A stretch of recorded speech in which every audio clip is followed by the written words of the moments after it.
What does the Catalonian independence referendum, various dictators around the world winning elections with 100% of the vote, and the marriage law postal survey all have in common? They're f***ed. Well, at least statistically and logistically.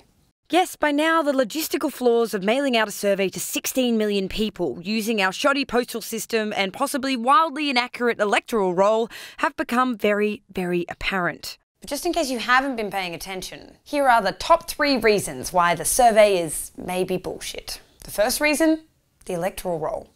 In the lead up to the survey, 98,000 extra people were added to the roll. And there were more than 930,000 changes to the roll, with many updating their address. But that's out of a total of 16 million. Normally, we would have months in the lead up to an election to sign up and update our details. For this survey, we had weeks. Look, I know for me, my mail may currently be going to any one of the half a dozen houses I've lived in over the past 10 years. And I know we should all be good citizens and update our details, but my driver's license still has my address from 2 years ago. Laura, you can be fine for that. Really?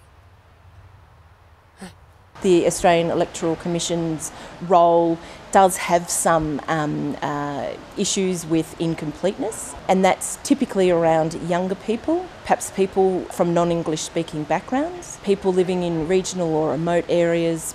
Reason number 2, fraud. Yep, turns out stealing mail is a federal offence and also pretty easy.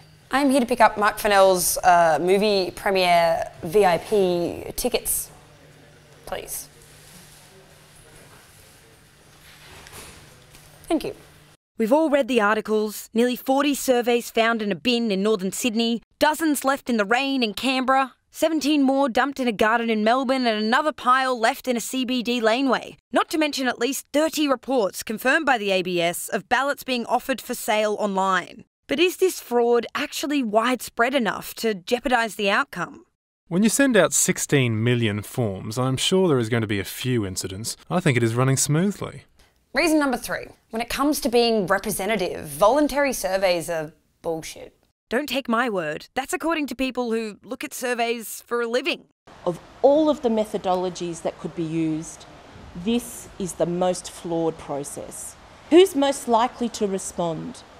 The people that feel most motivated and perhaps are most emotive about that process. Look, obviously a referendum or a parliamentary vote is preferable, but we actually have used voluntary surveys and polls to help us decide on big national questions in the past. In 1974, the ABS held a public opinion poll about whether we should change the national anthem. But that was over the phone, so none of this mucking about with the post. Then in 1997, the Australian Electoral Commission did use a voluntary postal vote in the lead up to the Republic referendum to elect a group of people who would decide whether the referendum should even go ahead. The turnout for that vote? Less than 50%, which is not great. Today, the ABS announced it's received around 9.2 million, or 57.5% of the votes.